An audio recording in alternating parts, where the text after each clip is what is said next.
the call.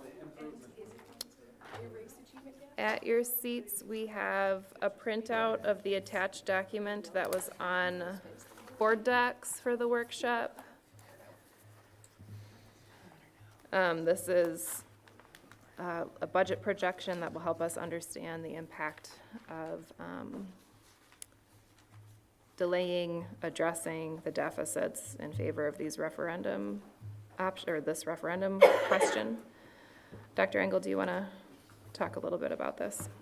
Yeah, just talk about some of the major factors and assumptions involved in the big drivers of our budget. And this is a shorter term picture. This is for next year.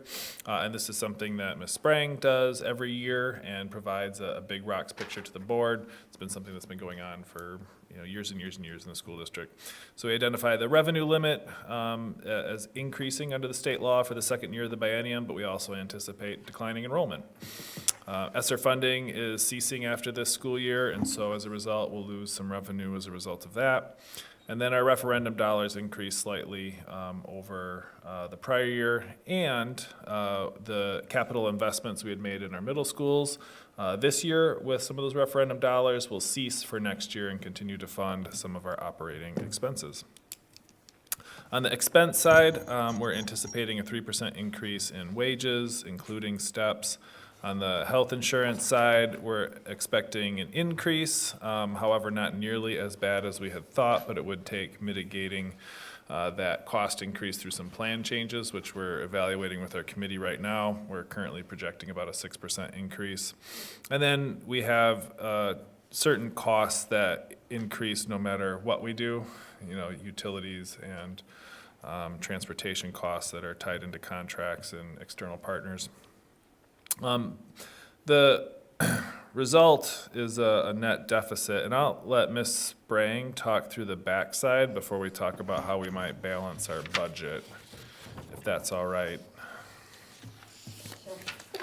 So if we look at the other side, what we know, this is the second year of a biennial budget, so it's a little bit easier to look at the future, but of course it's very, very early in the process. So we know that we're going to have a $325 increase per member in the revenue limit calculation, and that number adds to the base. So no increase per member in the per pupil categorical aid either year, and that money is outside of the revenue limit, but it's a good amount of revenue, so we include the dollar amount in these projections. So the first line is the base revenue before exemptions. Our actual was the 68 million. So we anticipate that will increase by 643,000. Our operating referendum exemption, that's where we are increasing it up to 10,750,000 in this second year.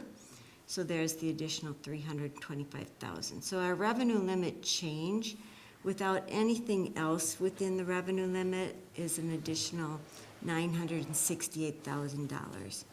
So then we look at our 3-year average membership, because this is what our revenue limit is based on.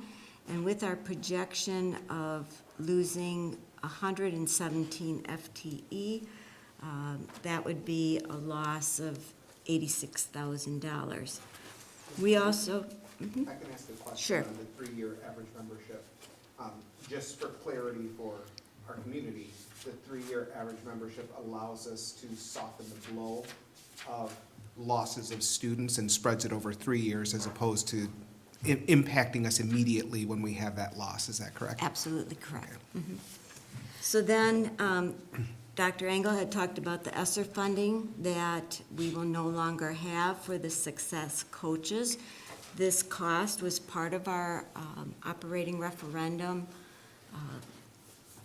projection, so that is why we're going to be using other dollars for that, but keeping the cost. So the increased costs, is there anything, questions about the revenue part? The increased cost then, so Dr. Engel said, the 3% wage increase for all employee groups, including steps, is almost 1.8 million. The benefits in WRS, FICA, additional is 321,000. Lane credit movement for teachers. So we've always honored this. If they get extra credits, they can move along the salary schedule. In the past, we have been able to cover this with the attrition as far as our more experienced veteran teachers leaving and hiring younger staff at their beginning wages. So that difference has been able to cover this cost, but that is happening less and less. So that's why we have the asterisks by that. The health insurance increases, looks like about 510,000. Transportation contract increase, 175,000. Utilities and service increases cost estimate. So estimated cost increases are 3.4, almost 3.5 million, and the total anticipated budget deficit is then at, with the loss of revenue and the additional expenditures, 5.3 million. So that's where we're sitting as far as a budget deficit, even with trying to look at reducing some costs, but those are shown below. So the referendum dollars that we used of that 10 million last year for those capital projects at the middle schools is now going to be used for our operating expenditures. So that 2.5 is to cover those success coaches. Reduction to staffing, attrition, we're directing the Director of Human Resources to find efficiencies, at least $250,000 worth. We might be able to find more. And then our big ticket item that we would not fund would be the contribution, the annual contribution to our post-employment funds at 1.9. So our potential cost savings are almost 4.7. Still shows a deficit right now of almost $700,000. So we'll be working at that to bring a balanced budget to the board. Am I correct in reading from the first page here, the 5-year financial projections, that the $3 million structural budget reduction is a positive revision from the 3.6 we've been talking about, or am I misunderstanding? Yeah, initially, we were looking at closer to 3.6 with some of the decisions we've started to make around cutting at least $250,000 a year in staffing that will allow us to bring that longer range prediction down based on our current estimates and assumptions. So that's positive. that's good. That's good, yeah. And then the other caveat to that 688 is we don't know right now what the difference between our veteran teachers and our incoming newer teachers will be.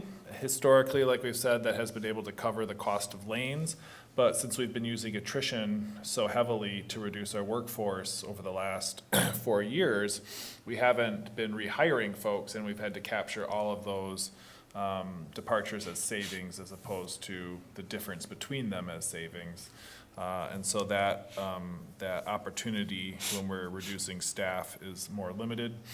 Also, when the School District of La Crosse has always attracted kind of mid-career teachers that are looking for new opportunities and maybe a higher wage and better post-employment benefits.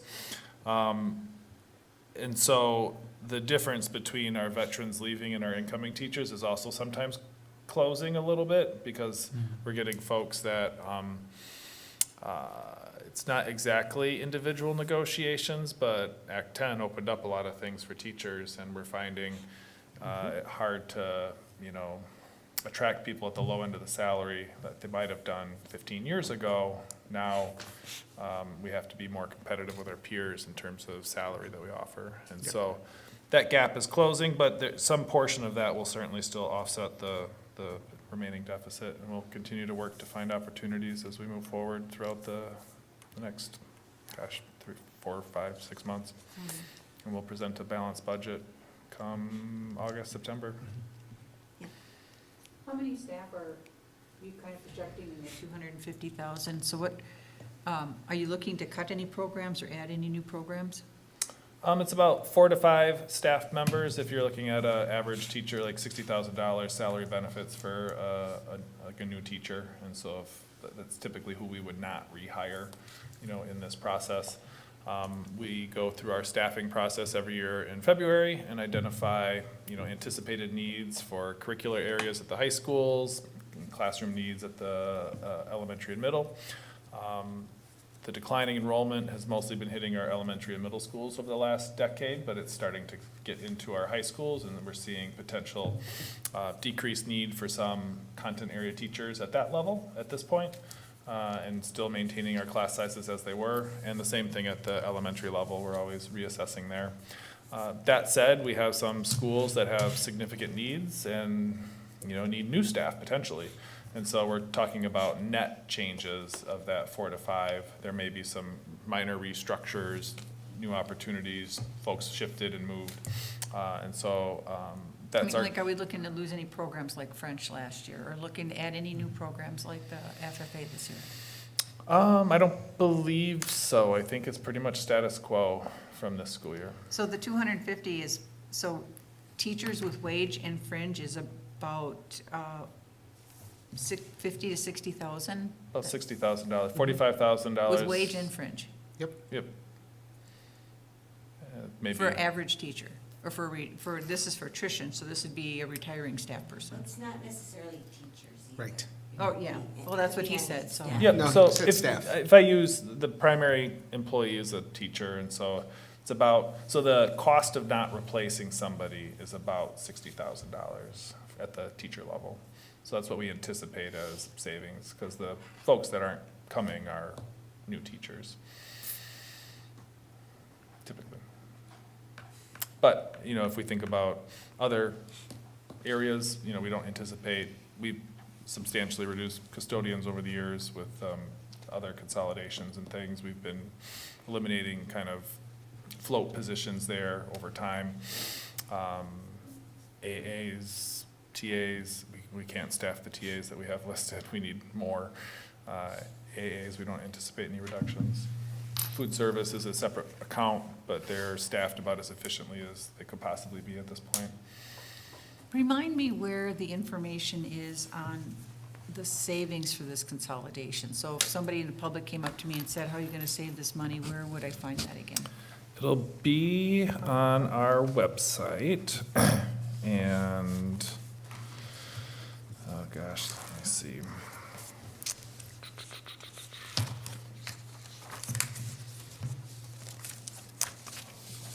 We've produced so much information, it's hard to find each thing.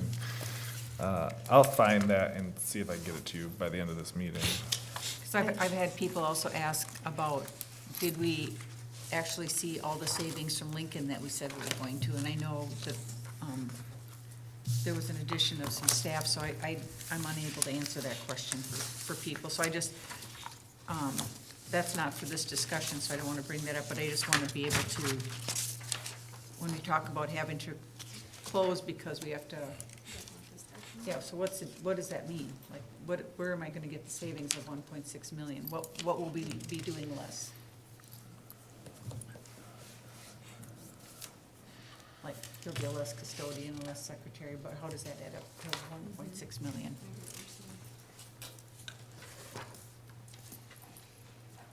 Where did you find that? That's on our website, it's the referenda options data summary, it's the second blue box on the far right column. Under the long-range facility planning page. That one, got it.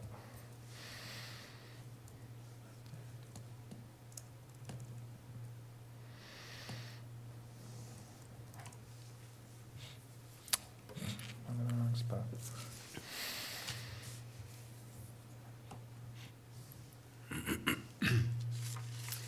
While he's looking for that, so this is exceedingly high level considering we get a budget book this thick. When do we get more details as this process rolls out? How does that go? We just keep updating you as we go. You know, we won't have an estimated equalization aid until about July 1st. Then I look at it and see how it compares to what I've estimated. And then, of course, we won't know everything until October 15th. But we bring a budget book to you early September. And those numbers are as close as we can get at that point until after Third Friday. But So in the olden days, when I used to be on the board, we would get a report like on staffing, like this is the proposal of how many teachers we had this year, and here's how many contracts we plan to put out. right, Do and we get, do we still that's get part of that? the budget book. But we don't get that- But we get introduced to a lot of these things, parts of the budget book during the summer, so. So we'll be getting that information. Sure. There's a calendar in the book that tells you, or we just saw it, that tells you when stuff is introduced. Right. Every, what board meeting, this board meeting, this is gonna be shown. Okay. This board meeting, this will be shown. I mean, this is just extremely high level for considering the complexity of this budget. It's just hard to,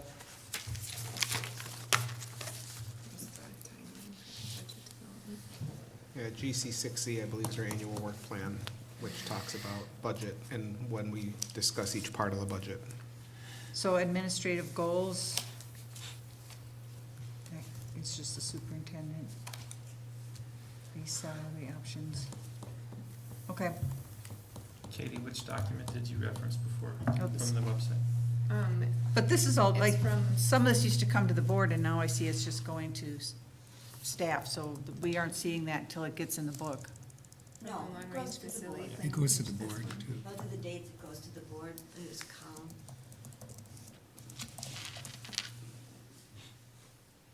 You're using the same process that your predecessors used as well in developing the Yeah, budget, correct? Same thing that we've always used.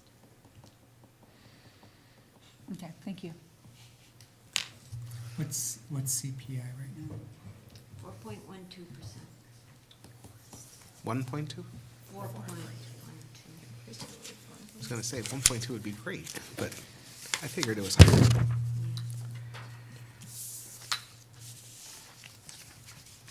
And as far as the 2.5 that we're not going to spend on capital, was there, I mean, is that is that following what the referendum said, or did the because I kind of remember that we had a little bit of flexibility in there. Yep, it was intended as a one-time expenditure to upgrade our facilities, primarily focusing on our middle schools, because that's where the consolidation was happening, and then thereafter shifting that over to operating expenses. So our buildings and grounds folks knew it was a one-time opportunity, so our community should have as well. Ms. President, it's 9:03. Do we need a, We're not in our regular meeting, we're just in workshop, I don't think we need to. We'll just keep the discussion going. So we've shared the elementary closure cost savings and FAQs over time, but they haven't been posted as an individual link, and so I'll have Nick do that today. It'll be on the long-range facility plan, and I shared it with all of you via email just now, so. So what kind of implications does the not putting money into the OPEB, And communication. what implications does that have for the future? Implications. Well, we have two different funds, which the board gets that report. The HRA contribution and then the TSA contribution. The TSA contribution is not as well funded as the HRA, but they are both well-funded at this point, that we could afford to not put some dollars in for probably a couple of years. We have an actuarial study every 2 years. We'll have a new one this summer, so it'll give us a better idea of how long we can go.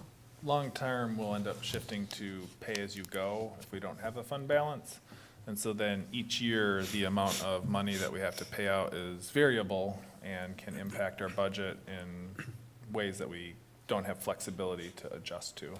And so if we don't have a fund balance that allows us to kind of like even out the cost based on how many people are retiring in a given year, it just creates less certainty for our budget on an annual basis. So having a fund balance is important for mitigating some of those fluctuations and creating a stable budgetary situation. It also, for staff, gives them some confidence that that benefit will remain.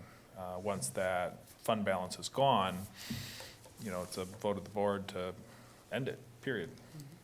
And it's no longer present.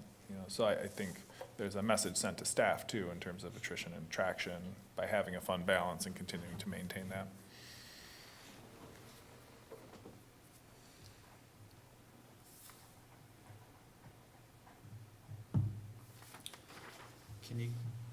Patty, can you give us an idea, or maybe just for me, because like thinking in terms of the raw numbers is different. The 1.931 in underfunding OPEB listed here, how much of the fund balance is that? How big of a risk are we taking on there? Not big. Oh, I wish I had that with me. Or maybe I can phrase it another way too then. So in order to achieve the stability and flexibility that Erin is talking about, where do we want that balance to be? And how does this reduction impact us? I think we can afford to do that. I mean, it always is going to depend on who retires. Right. And who is eligible for this benefit. And we don't have any kind of limit on how many people can retire, so it can fluctuate from year to year. Right now, with the TSA, we've been putting in 1.9 million and paying out 1.9 million in a year.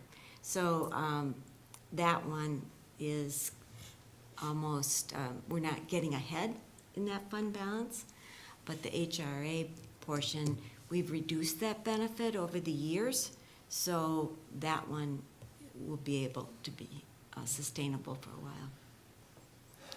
And forgive me if you said this before then, so the change in the actual to the estimate on the top line from the base, did I mishear that the 325 that was just in the new biennial budget? My understanding was that was per pupil increase. Right, that's per pupil increase in each year of the biennial. Okay, and it's not included in this 742 figure? It is. It is included there, okay. So the pupil, the pupils get counted twice.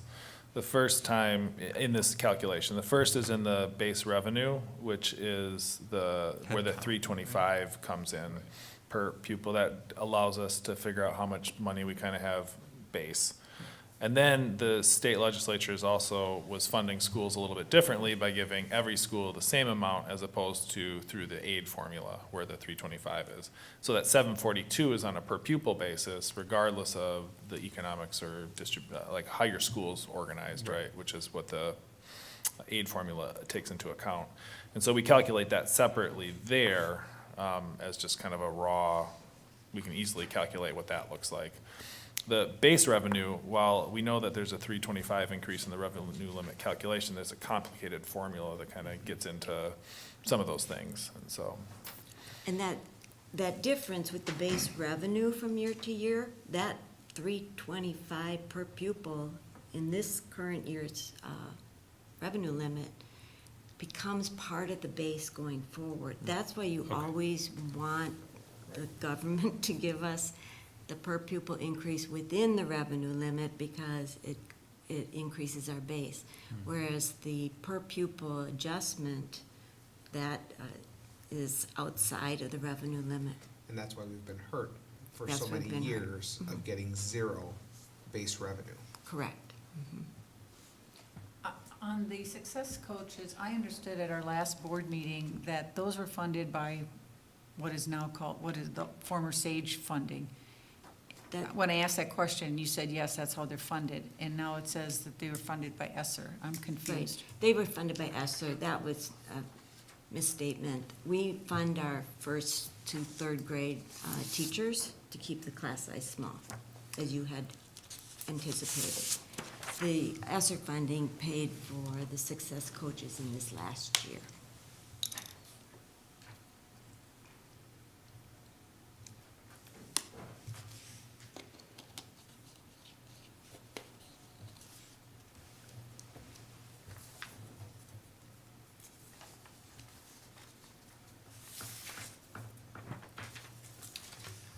Can you share a little more information about our health insurance setup and any potential flexibility we have in there? Because I know a lot of our surrounding neighbors are either in co-ops or different kind of options, and a number of them, I'm thinking Cashton in particular, had a huge increase. It was like 50%.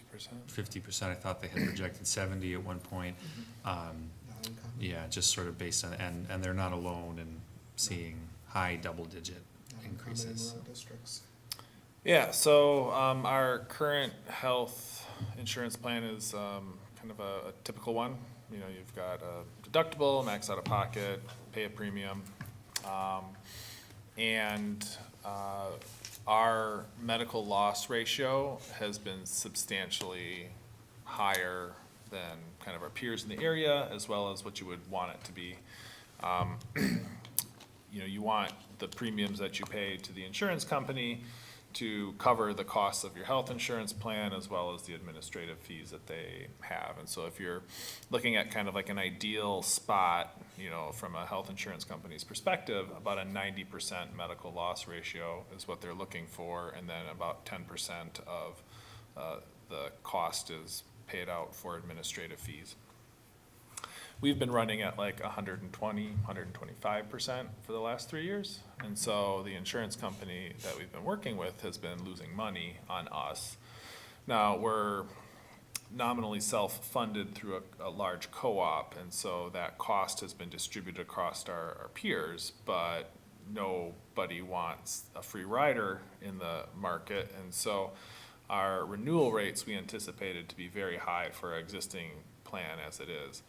And over the last 4 years, we've made pretty significant shifts in our plan design in order to help try and bring down costs. We know that the, you know, per procedure cost at Mayo is higher than it is at Gunderson, and so we made some changes to narrow our network and have a buy-up. We changed how our retirees interact with our program because there's a much higher cost for that group than there are for some of our other groups. We've promoted the neighborhood family clinic and, you know, paid for some of the costs there, so it's functionally free for folks to kind of seek lower cost opportunities. You know, we've done many things over the last 4 or 5 years to shift those costs, but it just still has not caught up or worked yet. And one of the difficulties is, like with car insurance, like once you've had an accident, like your insurance is gonna be higher for a very long time. And we've had a bad history, an accident, you know, where our costs have been higher, and so we keep getting renewals that are higher. So when we went to bid for the exact same plan, it was over 9%, less than the 20% we were anticipating, but over 9% for an increase in our health insurance costs for the same plan.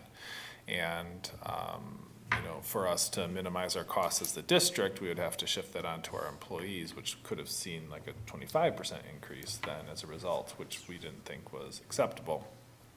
So our committee has been examining a range of different types of ideas for many years and waiting for the right time to make it desirable or, you know, viable, you know, for folks to consider, ourselves included. And one of the things that we've looked at historically is a high deductible health insurance plan that qualifies for a health savings account.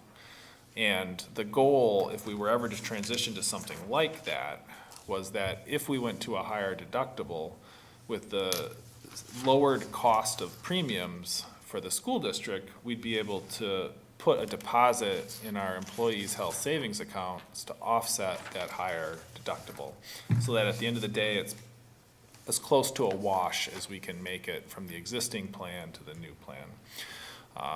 And so we have an opportunity to pursue something like that this year, along with a number of other things we're looking at. It would also involve narrowing the network and, you know, still have a differential impact on our retirees.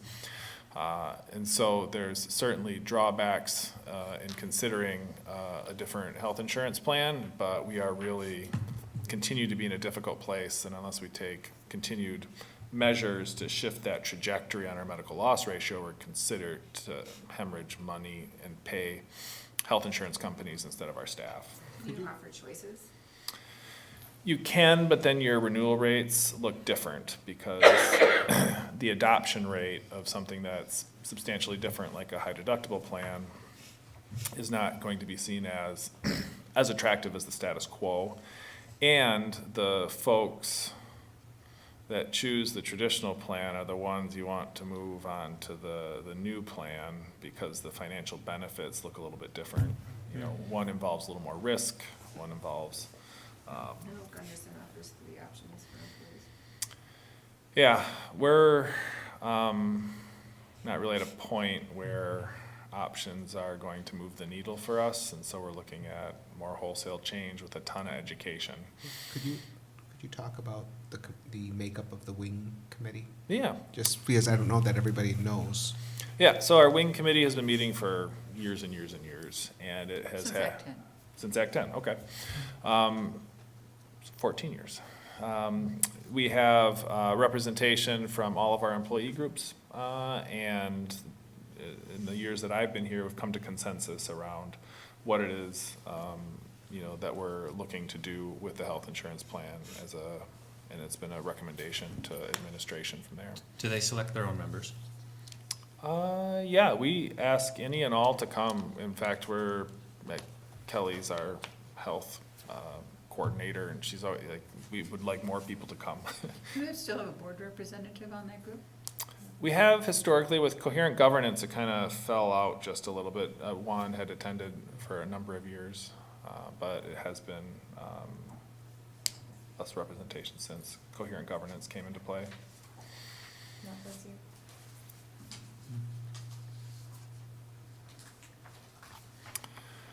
Yeah, so we are, with the membership, we're seeking 1 rep per building if possible, so we offer that up to anyone who wants to join, and people self-nominate.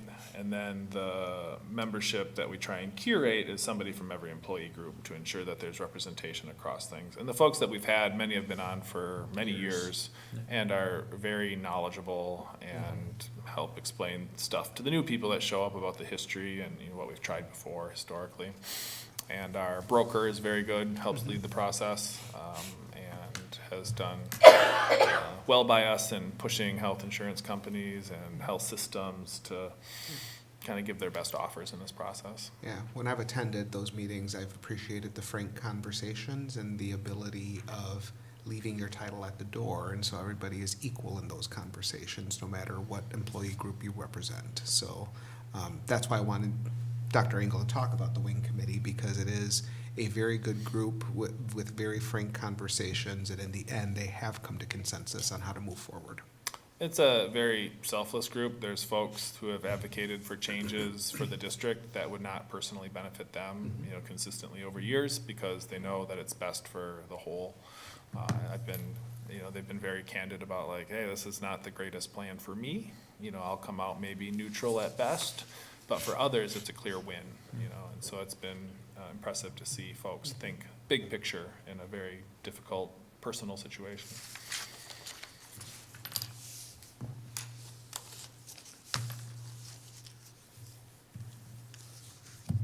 Any other questions or comments from board members?